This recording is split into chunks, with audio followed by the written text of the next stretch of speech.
पंचायत और ग्रामीण विकास मंत्री टीएस सिंहदेव मैराथन बैठक लेके विभागीय कार्य मन के समीक्षा करिस।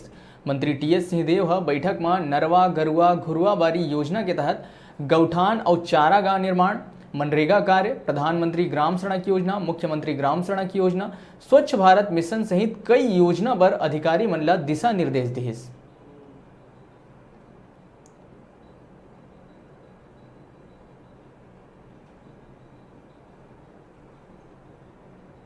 समीक्षा तो व्यापक रहती है। सारे बिंदुओं पे अभी तक जो काम जो जिम्मेदारियां होनी थी, पंचायतों से लेके पेंशन से लेके नरवा गरवा घुरवा बाड़ी के कार्यक्रम के क्रियान्वयन से लेके पीएमजीएसवाई सड़कों के निर्माण से लेके लाइवलीहुड मिशन किस गति से कार्य कर रहा है, रोजगार हम लोग कितना उपलब्ध करा रहे हैं, मनरेगा की बातें रहेंगी। तो विभाग की सारे पहलुओं पर समीक्षा रहेगी।